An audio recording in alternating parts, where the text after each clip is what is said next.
High all welcome to my new video. সবাই কেমন আছো? আশা করি সবাই অনেক অনেক বেশি ভালো আছো। আমিও খুব ভালো আছি। তো আজকে আফটার লং টাইম নতুন একটা ব্লগ ভিডিও নিয়ে চলে এসেছি তোমাদের সঙ্গে শেয়ার করার জন্য। আর দেখো, তোমাদেরকে আগে থেকেই বলে রাখি যে আগামী 2 মাস কিন্তু আমি ডেইলি ভিডিও আপলোড করতে পারবো না, কারণ 1 মাস পরেই আমার এক্সাম, আর 1 মাস ধরে আমার এক্সামটা হবে। তার জন্য ওই 2 মাস আমি ডেইলি ভিডিও আপলোড করতে পারবো না। এক্সাম শেষ হলে আশা করি ডেইলি ভিডিও আপলোড করতে পারবো। তো দেখো, আজকে দুপুরবেলায় হচ্ছে ভীষণ একটু টক জাতীয় কিছু খাওয়ার ক্রেভিংস হচ্ছিল। তো বোন বলল যে কিছু একটা মাখা করে খাওয়া যাক। তার জন্য চলে এসেছি আমাদের পুকুর পাড়ের জঙ্গলে, যেখানে একটা টক জাতীয় ফলের গাছ আছে। আর ফলটা হচ্ছে এই যে, তোমরা কে কে ফলটাকে চেনো, ফলটার নাম কি আর কে কে খেয়েছো অবশ্যই কিন্তু কমেন্ট করে জানিয়ে যাও। বেসিক্যালি একটা সেম গাছ আমাদের বাড়িতে ছিল, যেটা ছিল অনেক পুরনো এবং অনেক বড়। সেই গাছটা অনেক পুরনো হয়, গাছটা মারা গেছে, আর সেখানে আর ফল হয় না। তার জন্য বাধ্য হয়ে এই জঙ্গলে আসতে হয়েছে ফলটা নেওয়ার জন্য। এখানে অন্য সবাই খেয়ে নিয়ে যায়, কিন্তু আমরা খেতে পারি না, কারণ জঙ্গলে তেমন একটা আশা হয় না। আর পাকা পর্যন্ত ওয়েট করতে গেলে কিন্তু একটাও থাকবে না, সবাই খেয়ে ফেলবে। তার জন্য আমরা কাঁচা অবস্থাতেই মাখা করে খাবো।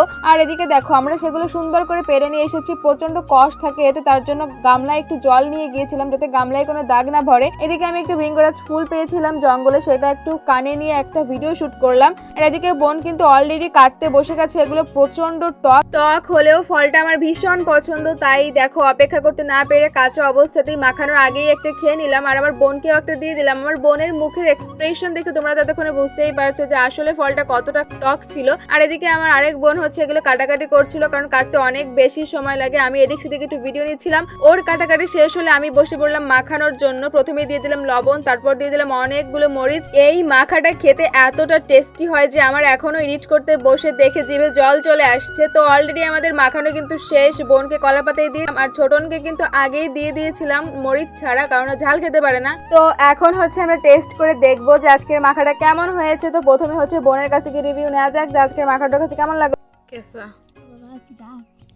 দেন আমিও টেস্ট করলাম। ঝালটা অতিরিক্ত হলেও আমার কাছে কিন্তু ভীষণ ভালো লেগেছে মাখাটা। আর তোমাদের কাছে ভিডিওটা কেমন লাগলো সেটা কিন্তু অবশ্যই কমেন্ট করে জানিয়ে যেও। সবাই অনেক ভালো থেকো, টাটা।